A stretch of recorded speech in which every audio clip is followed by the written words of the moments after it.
Hello नमस्कार, आप सभी का मुकेश बैरागी एकेडमी यूट्यूब चैनल में बहुत बहुत स्वागत है।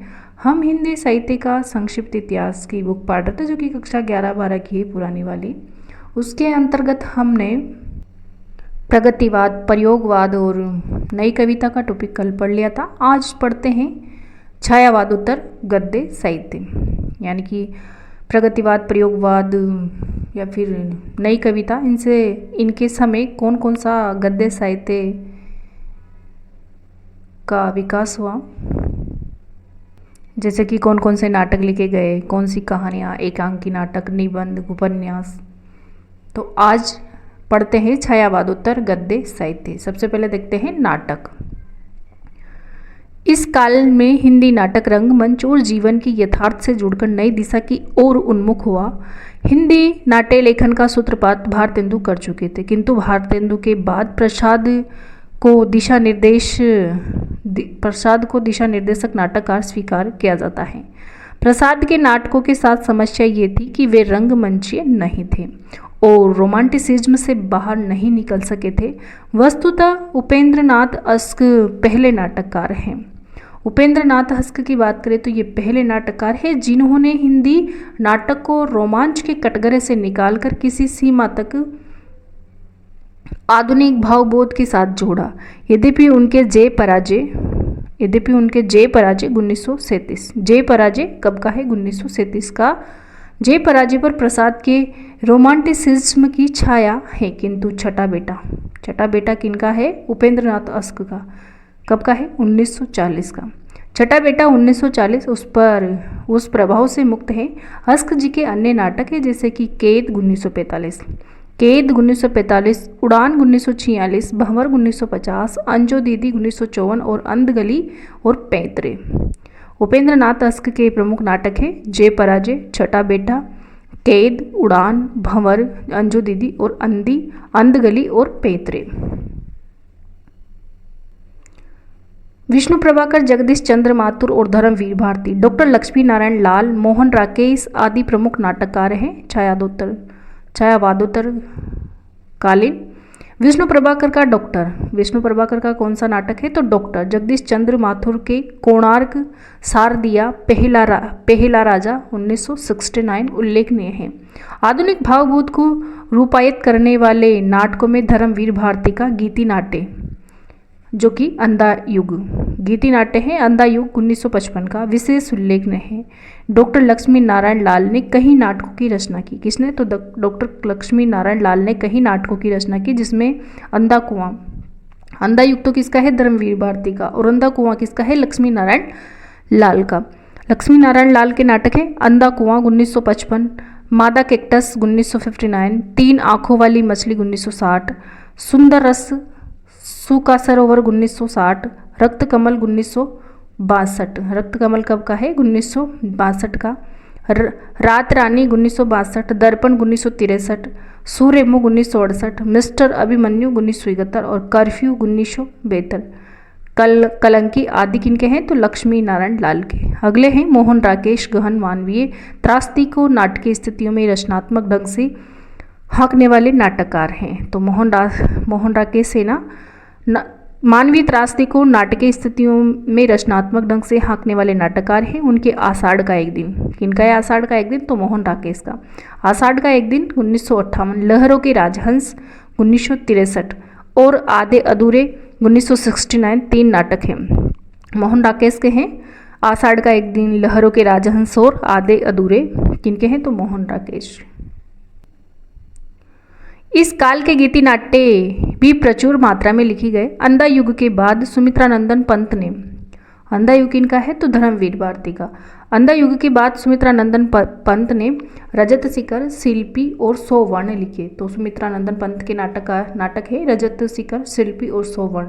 सेठ गोविंद दास ने स्नेह या स्वर्ग 1946, कर्ण 1942 और शशि गुप्त 1942, हिंसा और अहिंसा 1940, संतोष कहा 1941 लिखे। गिरजा कुमार माथुर के कल्पांतर सृष्टि की साँझ, लोह देवता, संघर्ष, दुष्यंत कुमार का एक कंठ विष पाए 1963 उल्लेखनीय है। छायावादोत्तर काल के अन्य प्रमुख नाटककार एवं नाटक है लक्ष्मी नारायण मिश्र। लक्ष्मी नारायण मिश्र का है अपराजित चक्रव्यूह। लक्ष्मी नारायण मिश्र का है अपराजित और चक्रव्यूह। हरिकृष्ण प्रेमी के हैं हाउती 1940, स्वप्नभंग 1940, विषपान 1945, सांपों की सृष्टि और उधार, अमृतपुत्री 1972, बंधन 1940, छाया 1941। किनके हैं तो हरिकृष्ण प्रेमी के। गोविंद वल्लभ पंत ने दो उल्लेखनीय नाटक की रचना की, सुहाग बिंदी 1940 और ययाति। सुहाग बिंदी और ययाति किनका है तो गोविंद वल्लभ पंत के। उदय शंकर भट्ट ने नाटकों में बौद्धिकता, मनोविज्ञान और यथार्थ परखता है। इनके नाटक शक विजय 1953 और क्रांतिकारी 1954, नया समाज 1955, पार्वती 1960 हैं। जगन्नाथ प्रसाद मिलिंद ने समर्पण 1950, गौतम नंद 1952 लिखे। तो समर्पण और गौतम नंद किनके हैं जगन्नाथ प्रसाद के। छायावादोत्तर काल की अन्य नाट्य कृतियों में मोटे रूप से 3 श्रेणियों में विभाजित किया जा सकता है। स्वतंत्र भारत में व्याप्त भ्रष्टाचार से संबंधित नाटक, पीढ़ीगत संघर्षों का नैतिक मूल्यों से संबंध नाटक और चीनी आक्रमण के से संबंध नाटक। चंद्रगुप्त विद्यालंकार के न्याय की रात। चंद्रगुप्त विद्यालंकार के न्याय की रात और विनोद रस्तोगी के आज़ादी के बाद तथा नया हाथ प्रथम वर्ग में आते हैं, यानी कि स्वतंत्र भारत के समय के आते हैं।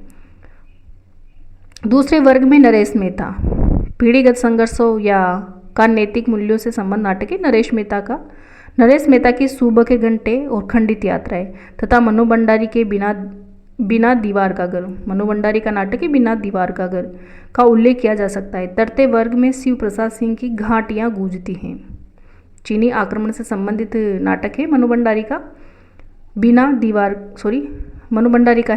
भंडारी का नाटक है बिना दीवार का घर का उल्लेख किया जा सकता है। तृतीय वर्ग में शिव प्रसाद सिंह की घाटियां गूंजती हैं और ज्ञानदेव अग्निहोत्री के नेफा की एक शाम उल्लेखनीय है। शिव प्रसाद सिंह की घाटियां गूंजती है और ज्ञानदेव अग्निहोत्री की नेफा की एक शाम किनका है तो चीनी आक्रमण से संबंधित नाटक है। विपिन कुमार के 3 अफाइज। विपिन कुमार का है 3 अफाइज 1963 का। ज्ञानदेव अग्निहोत्री के शत्रुमुर्ग 1968, गिरिराज किशोर के नरमेघ, सुरेंद्र वर्मा के द्रौपदी 1970 और सर्वेश्वर दयाल सक्सेना के बकरी किनका नाटक है तो सर्वेश्वर दयाल सक्सेना का। नवीन आधुनिक भावबोध के नाटक है। इनमें वर्तमान जीवन में व्याप्त अनास्था, उद्देश्यहीनता और विसंगतियों को अत्यंत सशक्त अभिव्यक्ति प्राप्त हुई है। आगे हैं छायावादोत्तर गद्य साहित्य के अंतर्गत एकांकी नाटक। कौन कौन से एकांकी नाटक लिखे गए। प्रारंभ में हिंदी एकांकी को एक स्वतंत्र विधा के रूप में नहीं माना गया, किंतु 1940 ईस्वी के बाद इसे स्वतंत्र विधा के रूप में मान लिया गया। इस समय के प्रमुख एकांकीकार है भुवनेश्वर, राम कुमार वर्मा, उदय शंकर भट्ट, अस्क, सेठ गोविंदास, जगदीश चंद्र माथुर आदि। भुवनेश्वर ने तांबे के कीड़े, आज़ादी की नींव, सिकंदर आदि एकांकी लिखे। राम कुमार वर्मा इस काल के प्रमुख एकांकीकार हैं। इनके एकांकियों का मूल स्वर आदर्शवादी है। इनके एकांकी संग्रह है रेशमिटाई, चारों मित्रा, विभूति, सप्तकिरण, रजत रश्मि, दीपदान, ऋतुराज, रिमझिम, इंद्रधनुष, पांचजन्य, कौमुदी महोत्सव, मयूरमंक, जूही के फूल आदि। किनके हैं तो राम कुमार वर्मा के एकांकी नाटक है। अगले हैं उदय शंकर भट्ट ने 1938 के आसपास एकांकी लेखन प्रारंभ किया। उदय शंकर भट्ट ने कब एकांकी लिखना प्रारंभ किया तो 1938 के आसपास। भट्ट जी ने अपने एकांकियों को नव जीवन की ज्वलंत समस्याओं से जोड़ने की कोशिश की। स्त्री का हृदय, 4 एकांकी, समस्या का अंत और धूमसिका, अंधकार और प्रकाश, आदिम युग, पर्दे के पीछे, आज का आदमी, 7 प्रहसन आदि एकांकी संकलन है किनके उदय शंकर भट्ट के। आगे हैं हिंदी एकांकीकारों में उपेंद्रनाथ हस्क का एक विशिष्ट स्थान है देवताओं की छाया में। किनका है देवताओं की छाया में तो उपेंद्रनाथ हस्क। चरवाए, पक्का गाना, पर्दा उठाओ पर्दा गिराओ, पर्दा उठाओ और पर्दा गिराओ, अंधी गली, साहब को जुकाम है, 25 श्रेष्ठ एकांकी आदि उनके एकांकी संग्रह हैं किनके तो उपेंद्रनाथ हस्क के। उनके एकांकियों के विषय पारिवारिक जीवन के विविध क्षेत्र हैं। अगले हैं सेठ गोविंददास की एकांकियों के विषय राजनीतिक सामाजिक क्षेत्र से जुड़े हैं। वे स्वयं कुशल एवं कर्मठ राजनीतिज्ञ थे। कौन? सेठ गोविंददास। सप्तरश्मि एकादशी पंचभूत चतुष्पद। सप्तरश्मि एकादशी पंचभूत चतुष्पद किनके हैं? सेठ गोविंददास के एकांकी नाटक हैं। आदि इनके एकांकी संग्रह है। हरिकृष्ण प्रेमी के एकांकी संग्रह मात्र मंदिर, राष्ट्र मंदिर, मान मंदिर, न्याय मंदिर, वाणी मंदिर, सारे मंदिर से संबंधित है। मात्र मंदिर, राष्ट्र मंदिर, मान मंदिर, न्याय मंदिर, वाणी मंदिर किसके? हरिकृष्ण प्रेमी के। जगदीश चंद्र माथुर के हैं। 2 एकांकी संग्रह है इनके, भोर का तारा और हो मेरे सपने में जीवन की नवीन समस्याओं को रूपायित किया गया है। आगे है विष्णु प्रभाकर ने आदर्शवाद, सांस्कृतिक चेतना, नैतिक मूल्यों और मनोविज्ञान को दृष्टि में रखकर सामाजिक एकांकियों की रचना की। उनके प्रकाश और परछाई, इंसान, 12 एकांकी, क्या वह दोषी था, 10 बजे रात, ऊंचा पर्वत गहरा सागर तथा हे रेखा, ये दायरे एकांकी संग्रह। इनके अतिरिक्त लक्ष्मी नारायण लाल, धर्मवीर भारती, नदी प्यासी थी, मोहन राकेश, अंडे के छिलके, भारत भूषण अग्रवाल, विनोद रस्तोगी, विमला लूथरा, रेवती शरण शर्मा, प्रभाकर माचवे, गिरजा कुमार माथुर, उमर कैद, चिरंजीत सिद्धनाथ कुमार ने एकांकी और रेडियो एकांकी लिखे। लक्ष्मी नारायण लाल के ताजमहल के आंसू, पर्वत के पीछे, नाटक बहुरंगी और दूसरा दरवाजा आदि एकांकी संग्रहों में सामाजिक जीवन की यथार्थ अभिव्यक्ति, समस्याओं का सूक्ष्म समाधान और रंगमंच सार्थकता मिलती है। उपन्यास प्रेमचंद के उपरांत हिंदी उपन्यास कई मोड़ों से गुजरता हुआ दिखाई पड़ता है, जिन्हें स्थूल रूप से 3 दशकों में बांटा जा सकता है। 1950 ईस्वी तक के उपन्यास, 1950 से 60 ईस्वी तक के उपन्यास और साठोत्तरी उपन्यास। 1950 ईस्वी का दशक मुख्यतः फ्रायड और मार्क्स की विचारधारा से प्रभावित है। 1960 का दशक प्रयोगात्मक विशेषताओं का है। 1950 का दशक तो मुख्यतः फ्रायड और मार्क्स की विचारधारा से प्रभावित है और 1960 का दशक प्रयोगात्मक विशेषताओं का है तथा 1960 के बाद आधुनिकतावादी विचारधारा से पोषित है।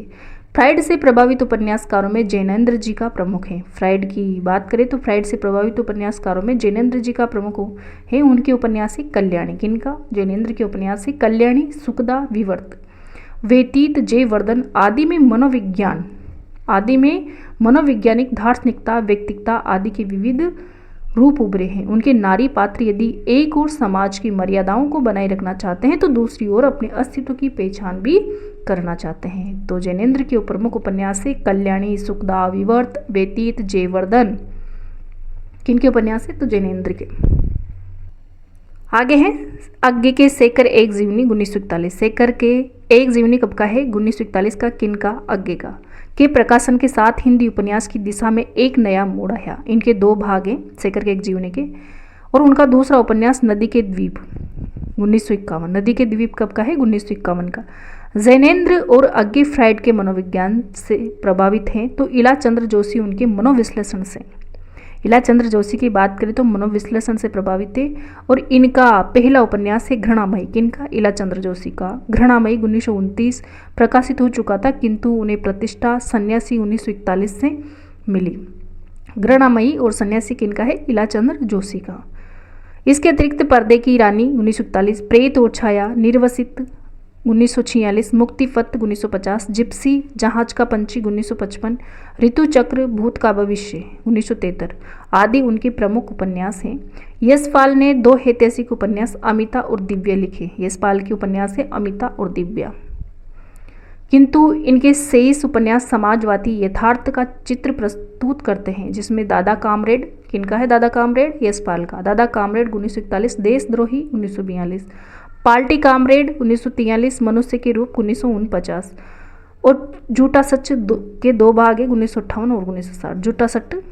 झूठा सच मनुष्य के रूप का, पार्टी कामरेड और देशद्रोही दादा कामरेड किनके हैं? तो यशपाल के उपन्यास हैं, ऐतिहासिक उपन्यास हैं।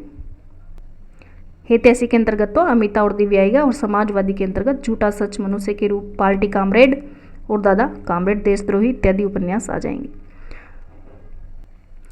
यशपाल की परंपरा के दूसरे उपन्यासकार है रामेश्वर शुक्ल अंचल। रामेश्वर शुक्ल अंचल, उन्होंने चढ़ती धूप 1945, नई इमारत 1946, उल्का 1947 और मरुदी प्रदीप 1951 उपन्यास लिखे। भगवती चरण वर्मा, उपेंद्र नाथ हर्ष, अमृतलाल नागर प्रेमचंद परंपरा के उपन्यासकार हैं। किनके उपन्यासकार ही है? तो प्रेमचंद परंपरा के उपन्यासकार हैं। उन्होंने टेढ़े मेढ़े रास्ते, आखिरी दाव, भूले बिसरे चित्र, सामर्थ्य और सीमा रेखा और सबही नचावत, राम गुसाई उपन्यास लिखे। उपेंद्र नाथ अस्क, गिरती दीवारें 1947 इनका प्रसिद्ध उपन्यास है। उपेंद्र नाथ अस्क का गिरती दीवारें किनका है? उपेंद्र नाथ अस्क का 1947 इनका प्रसिद्ध उपन्यास है। सर में घूमता आईना, एक नन्ही कंदील, इस उपन्यास के अगले खंडे। गरम राग 1952, बड़ी बड़ी आंखें 1954, पत्थर अलपत्तर 1957 इनके अन्य उल्लेखनीय उपन्यास है। किनके? उपेंद्र नाथ अस्क के उपन्यास है गिरती दीवारें और शहर में घूमता आईना, एक नन्ही कंदील और गरम राग, बड़ी बड़ी आंखें, पत्थर अलपत्तर इत्यादि उपेंद्र नाथ अस्क के प्रमुख उपन्यास हैं। आगे है अमृतलाल नागर का विशेष स्थान है। उन्होंने अपने उपन्यासों में व्यक्ति और समाज के सापेक्षिक संबंधों को चित्रित किया। नवाबी मसनद, सेठ बांकेमल, महाकाल, बूंद और समुद्र, अमृत और विष, शतरंज के मोहरे, सुहाग के नुपुर, एकदा, नेमिषारण्य और मानस का हंस 1962 इनके प्रमुख उपन्यास है। किनका है? तो अमृतलाल नागर के उपन्यास है। नवाबी मसनद, सेठ बांकेमल, महाकाल और बूंद और समुद्र, अमृत और विष, शतरंज के मोहरे, सुहाग के नुपुर, एकदा, नेमिषारण्य और मानस का हंस 1962 अमृतलाल नागर। ऐतिहासिक उपन्यासकारों में वृंदावन लाल वर्मा, आचार्य हजारी प्रसाद द्विवेदी, यशपाल, राहुल सांकृत्यायन और रांगव प्रमुख हैं। वृंदावन लाल वर्मा ने विराटा की पद्मनी, झांसी की रानी, कचनार, मृगनयनी, अहिल्याबाई, माधोजी सिंधिया, भुवन विक्रम आदि ऐतिहासिक उपन्यास लिखे। हजारी प्रसाद द्विवेदी जी ने बाणभट्ट की आत्मकथा किनका उपन्यास है? तो हजारी प्रसाद द्विवेदी। चारुचंद्र लेख और पुनर्रवा उपन्यास लिखे। यशपाल ने दिव्या, राहुल जी ने सिंह सेनापति और जयोध्य और रांगे राघव ने मुर्दों का टीला। रांगे राघव का है मुर्दों का टीला, मोहनजोदड़ो की सभ्यता पर लिखा है। चतुरसेन शास्त्री का वैशाली की नगरवधु किनका उपन्यास है? तो चतुरसेन शास्त्री का। 1950 के बाद ग्रामांचल, मनोवैज्ञानिक और सामाजिक चेतना के उपन्यास लिखे गए। फणीश्वरनाथ रेणु के उपन्यास सही अर्थों में आंच लिखे। उनका मेला आंचल 1954 किनका है? फणीश्वरनाथ रेणु का है मेला आंचल, ये आंचलिक उपन्यास है। विशेष प्रसिद्ध हुआ मेला आंचल और प्रति परिकथा में ग्रामांचलों के जितने संवाक और विशद चित्र देखने को मिलते हैं उतने अन्य आंचलिक उपन्यासों में नहीं मिलते। नागार्जुन का है बलचनामा 1952 का। बलचनामा कब का है? 1952 किनका है? नागार्जुन का। बलचनामा 1952 नागार्जुन। और रतिनाथ की चाची, नई पोद, बाबा बटेश्वर नाथ, दुख मोचन, वरुण के बेटे आदि उल्लेखनीय आंचलिक उपन्यास है किनके? नागार्जुन के। रतिनाथ की चाची, नई पोद, बाबा बटेश्वर नाथ, दुख मोचन, वरुण के बेटे और बलचनामा किनका है? नागार्जुन का। उदय शंकर भट्ट का है सागर, लहरें और मनुष्य 1956। रांगे राघव का है कब तक पुकारूं। भैरव प्रसाद का सती मैया का चोरा। राही मासूम रजा का आधा गांव। शिव प्रसाद सिंह का अलग अलग वैतरणी उल्लेखनीय उपन्यास है। मनोवैज्ञानिक उपन्यासों में धर्मवीर भारती का गुनाहों का देवता। धर्मवीर भारती का उपन्यास है गुनाहों का देवता, जो मनोवैज्ञानिक उपन्यास है। देवराज के पद की खोज, बाहर भीतर, रोड़े और पत्थर, अजय की डायरी में वे और आप प्रमुख है। सामाजिक चेतना के उपन्यासों में मनमथ नाथ गुप्त, भैरव प्रसाद गुप्त, अमृत राय, लक्ष्मी नारायण लाल, राजेंद्र यादव आदि प्रमुख है। मनमथ नाथ गुप्त का बहता पानी, मनमथ नाथ गुप्त का मनोवैज्ञानिक उपन्यास है, सामाजिक चेतना से संबंधित उपन्यास है। मनमथ नाथ गुप्त का बहता पानी 1955। भैरव प्रसाद गुप्त के मसाल और गंगा मैया और अमृत राय कृत बीज, नागफनी का देश और हाथी के दांत, लक्ष्मी नारायण लाल के मन वृंदावन, धरती की आंखें, काले फूल का पौधा और रूपा जीवा तथा राजेंद्र यादव के प्रेत बोलते हैं, उकड़े हुए लोग, एक इंच मुस्कान। राजेंद्र यादव के उपन्यास हैं प्रेत बोलते हैं, उकड़े हुए लोग और एक इंच मुस्कान। प्रेत बोलते हैं, उकड़े हुए लोग और एक इंच मुस्कान किनका है? तो राजेंद्र यादव के उपन्यास हैं। आधुनिक भावबोध के उपन्यासों में यंत्रीकरण, दो महायुद्ध और अस्तित्ववादी चिंतन के फलस्वरूप आधुनिकता की जो स्थिति उत्पन्न हुई है उसे लेकर भी उपन्यास लिखे गए। मोहन राकेश ने अपने उपन्यास अंधेरे बंद कमरे 1961, मोहन राकेश का है अंधेरे बंद कमरे, और आस्था विहीन समाज, अनिश्चित की स्थिति में लटके इंसान की मन स्थिति को अभिव्यक्ति दी है। निर्मल वर्मा का वे दिन आधुनिक संवेदना से संपन्न उपन्यास है। राजकमल चौधरी का उपन्यास मरी हुई मछली, राजकमल चौधरी का उपन्यास है मरी हुई मछली।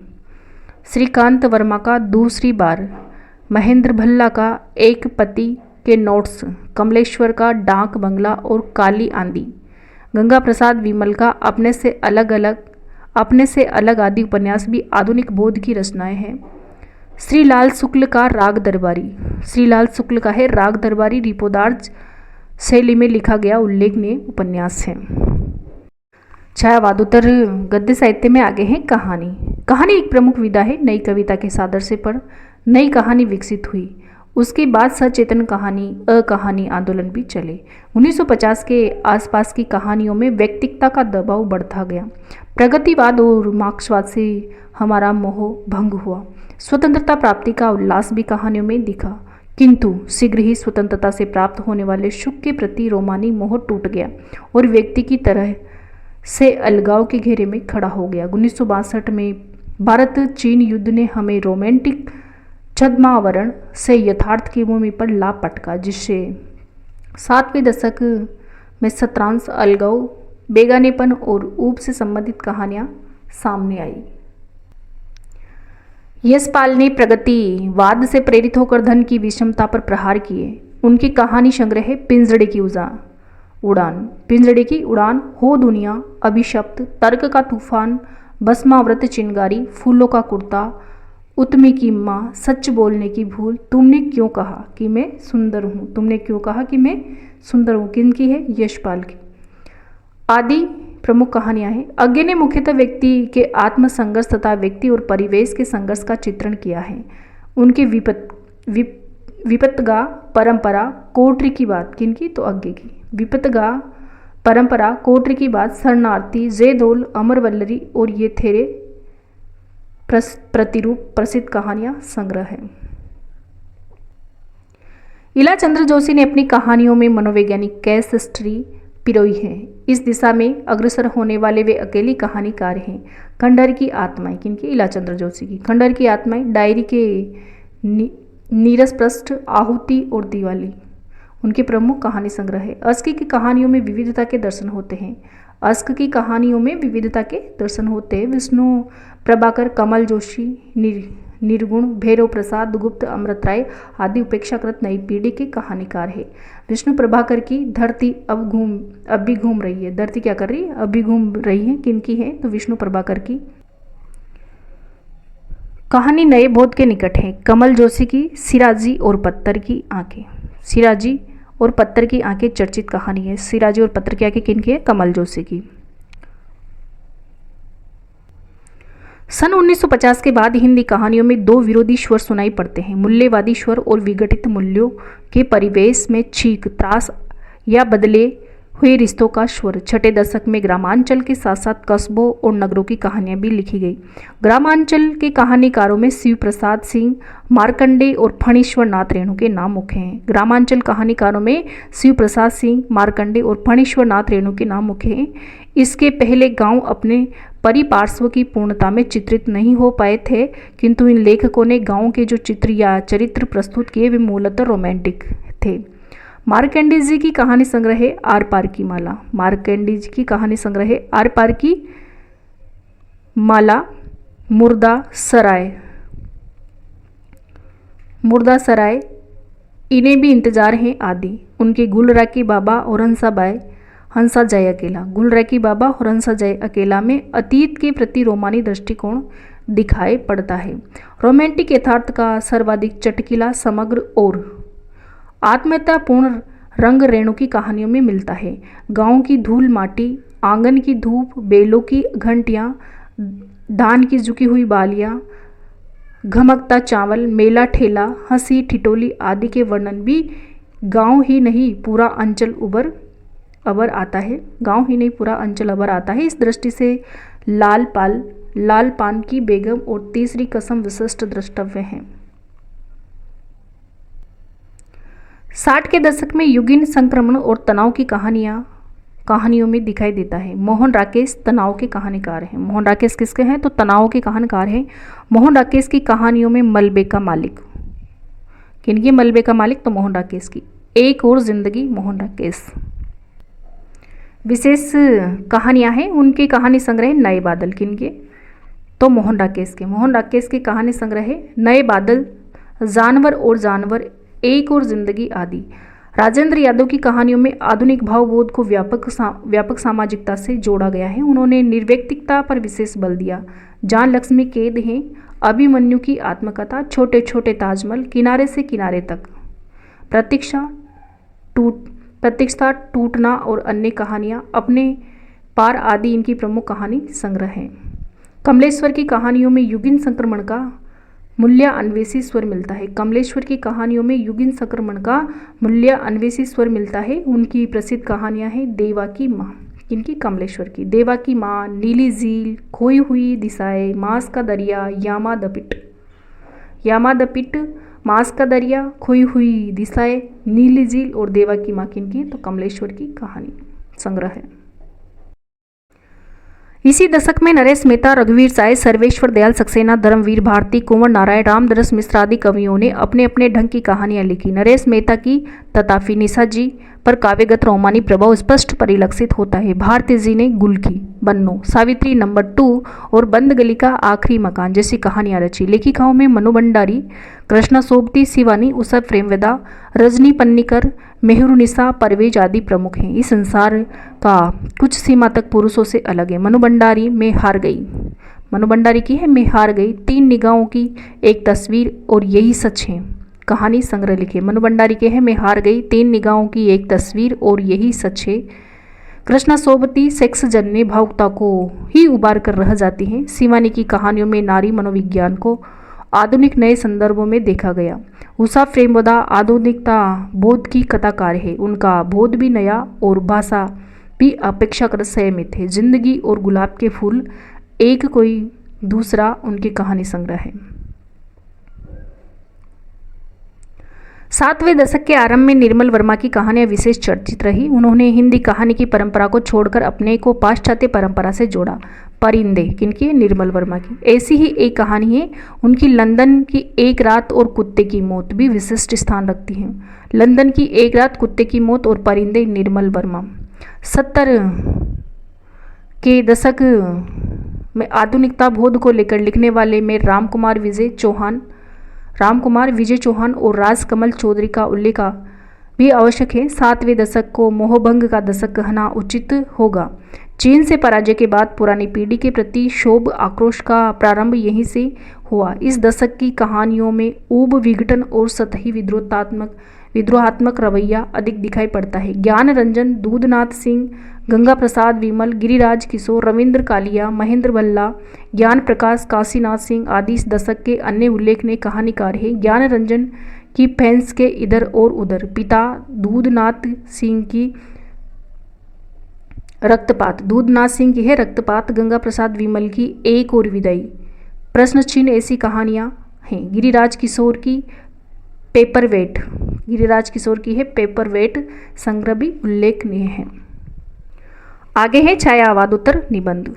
छायावादोत्तर गद्य साहित्य में निबंध। आचार्य रामचंद्र शुक्ल ने वैचारिक निबंधों को उत्कर्ष की चरम ऊंचाई पर पहुंचा दिया था। शुक्ल जी के समीक्षात्मक निबंधों की परंपरा की अगली कड़ी के रूप में नंद दुलारे वाजपेयी जी का नाम विशेष रूप से उल्लेखनीय है। जयशंकर प्रसाद आधुनिक साहित्य, नया साहित्य और नए प्रश्न आदि संकलित निबंधों में उनकी सूक्ष्म पकड़, संतुलित दृष्टि, गद्यात्मकता और रचनात्मकता का परिचय मिलता है। इस काल में सबसे महत्वपूर्ण निबंधकार हजारी प्रसाद द्विवेदी हैं। उनके ललित निबंधों में सांस्कृतिक विरासत के वर्चस्व के साथ नवीन जीवन बोध, उत्कट जिजीविषा और नई सामाजिक समस्याओं के बीच राह पाने की लालसा सर्वत्र दिखाई देती है।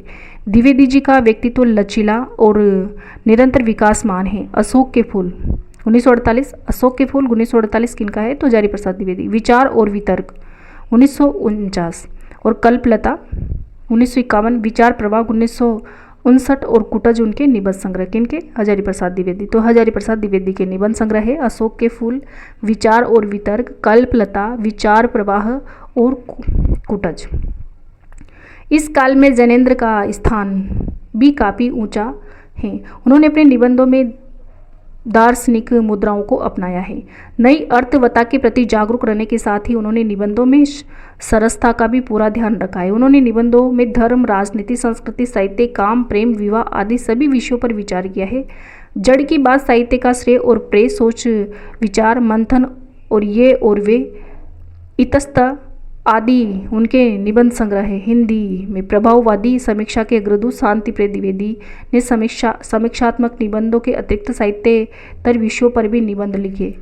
वे प्रकृति से तरल, आत्मनिष्ठ और भावुक साहित्यकार थे। उनकी तरलता, सहृदयता और अंतरंगता के दर्शन उनके निबंधों में सर्वत्र होते हैं। संचारणी 1939, युग और साहित्य 1941, सामयिकी 1944, धरातल 1948,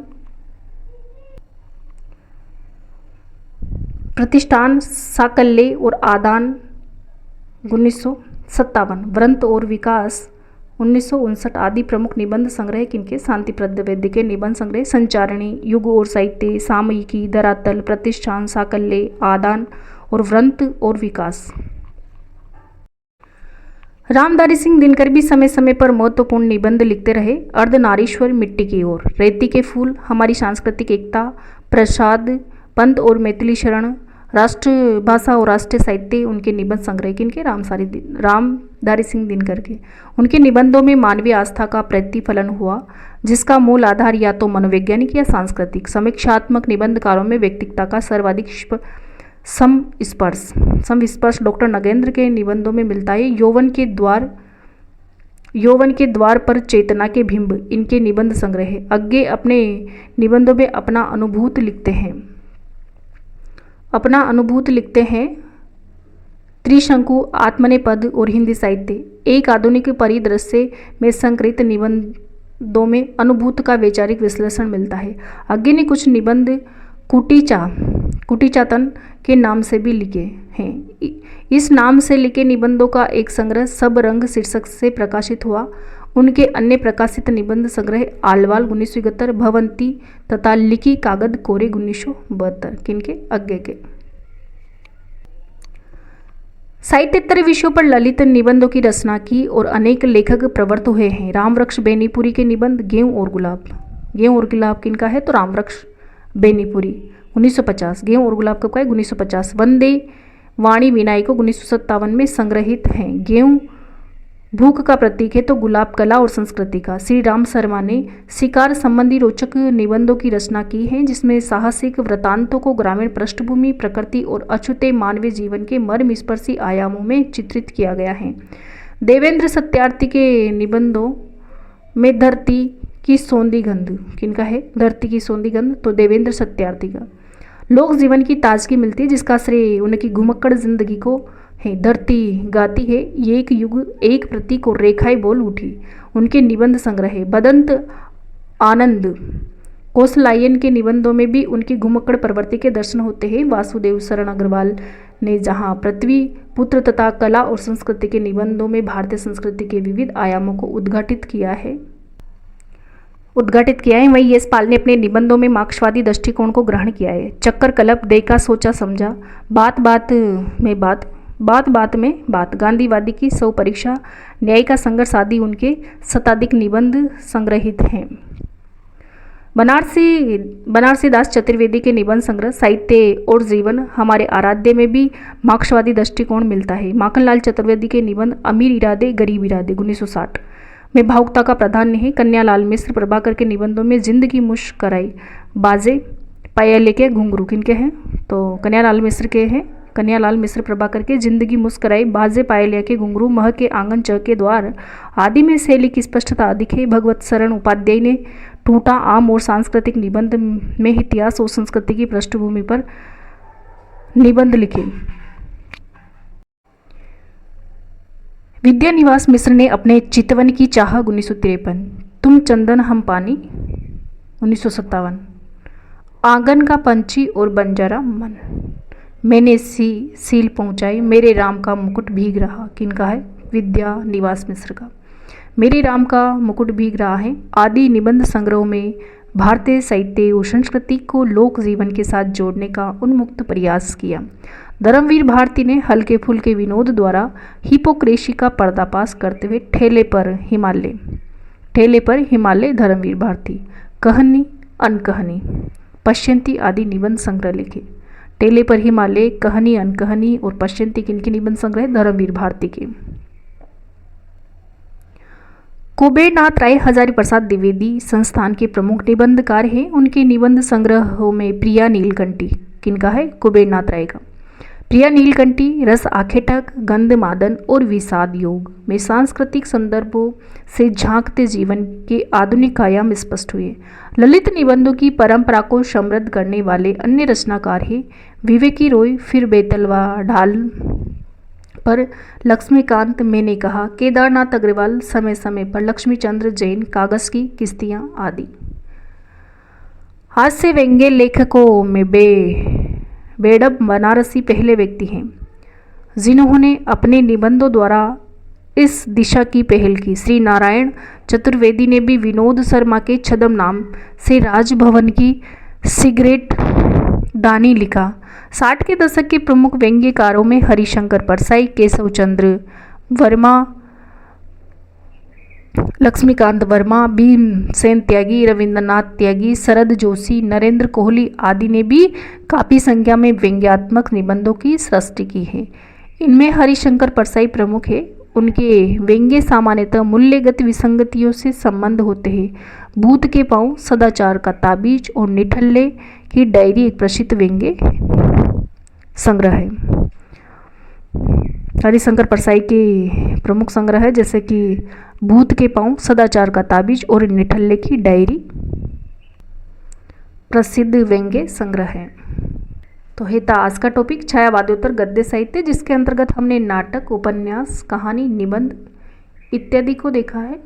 तो वीडियो देखने के लिए आपको बहुत बहुत धन्यवाद। अगर वीडियो पसंद आई तो लाइक करें, शेयर करें और कमेंट बॉक्स में कमेंट जरूर करें। और अगर आप चैनल में पहली बार आए हो तो चैनल को सब्सक्राइब करें ताकि इस प्रकार के वीडियो आपको मिलते रहे। Thank you.